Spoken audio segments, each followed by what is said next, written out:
Hi, my name is Ugonna Eronini. I'm the founder and creative director of Ulaku Finds. Ulaku Finds is an honest African brand that collaborates with local artisans and craftspeople to create artisanal homeware. So all of our products are locally sourced, ethically sourced here in Nigeria and made here in Nigeria by artisans. Our primary products are pottery, ceramics, and woven textiles. And we're so happy to work with the amazing artisans that we work with, and we're very proud of the work that we do, promoting craft and art and design as well in Nigeria and in the African continent at large. Honestly, I feel like I've told this story 1,001 times. I went for a trip to Kigali in 2021 in November, and the hotel where I stayed in was more like a small sort of like bed and breakfast place. So just right beside it, they had this artisanal studio where they retailed curated arts and crafts from different parts of Africa. And I got in there, I was so fascinated by it. I got in there, before I left, I bought a couple of things. And whilst I was there as well, I went to their local markets. I went on a bike, went to their local markets. I wanted to immerse myself into the environment like a local, and I bought a couple of things I really liked.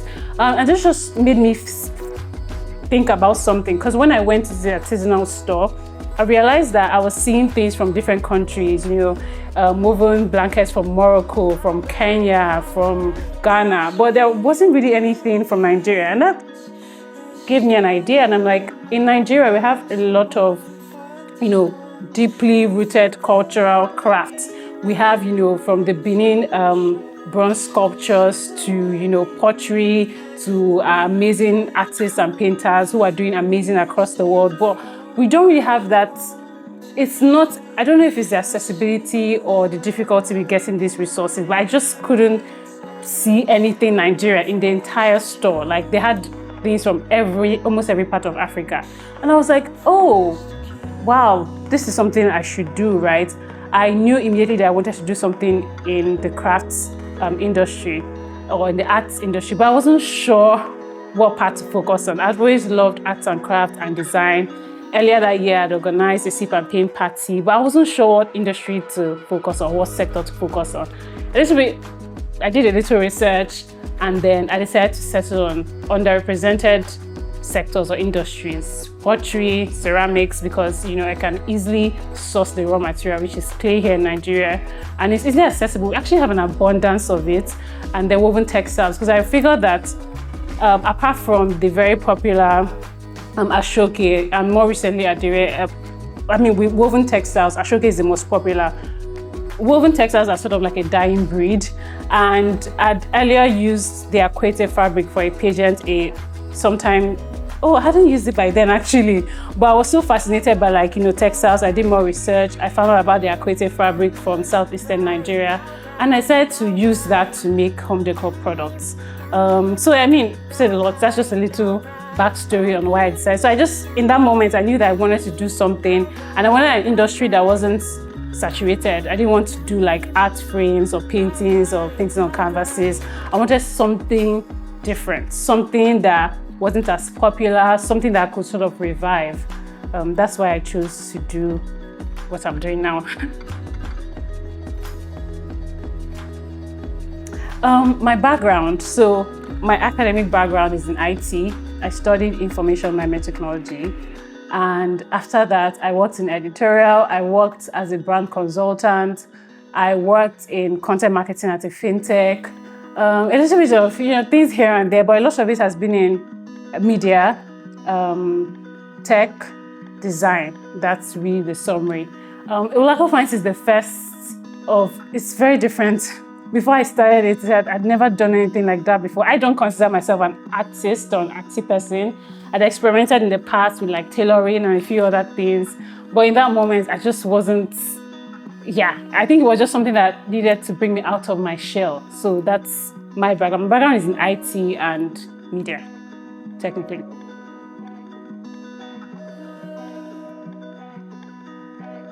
Um, 3 years. It feels 3 words: satisfying or fulfilling. Very, very fulfilling. I feel very, very proud of myself. I also feel optimistic about the future. I'm really excited about the things that we're working on, which I will share in a bit. And I feel humbled by the experience, being an entrepreneur in Nigeria and a young person as well, being a woman, leading a team, being in a position of leadership, having to learn the ropes. Hasn't been the most easy experience, especially with the challenges that we face in the country. But I would say at the moment, so within 3 years, something that I said came to me just as a random idea, as a hobby, something I was doing on the side, and doing this 3 years full time, I feel fulfilled, optimistic, and humbled.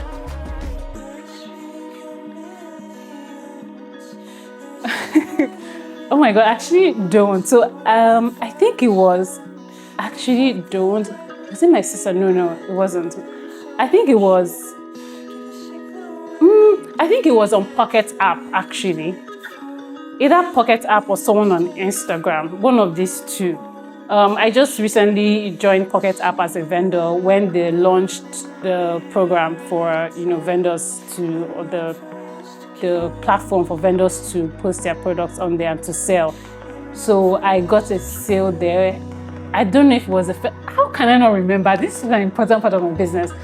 But either Pocket app or an artist on Instagram. She got like 3 and she was so fascinated by the pieces. I was beyond excited. I was like, oh my God, she thinks that this is cool. And she's cool too, so I was really happy.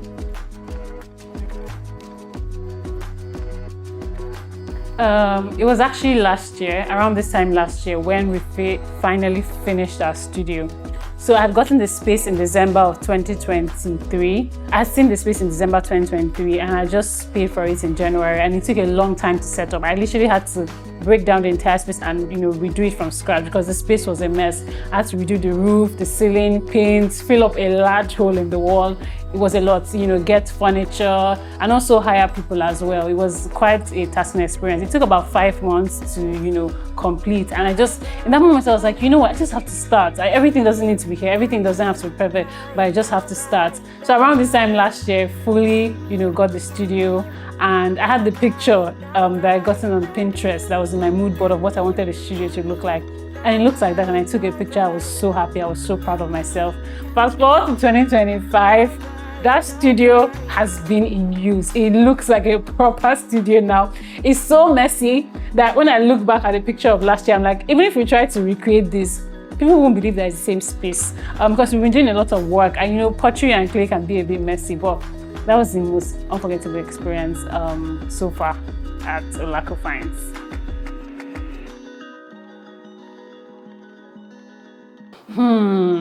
I wish I knew when I started. Maybe between 2 things, I think that I actually am a perfectionist, but I would say just start. I think just start. I mean, it's such a cliche, but I would say just, is that a real? That's a tough one. What's the one thing I wish I knew when I first started?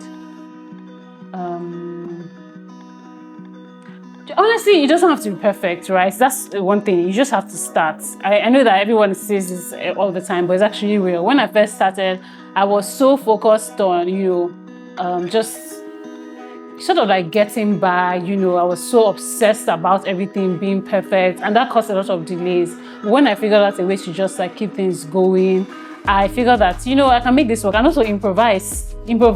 Then if I did not have everything ready, I literally would not move forward. But now I've learned to improvise. I've learned to just start, and then the resources will come up and you'll find a way to make things work.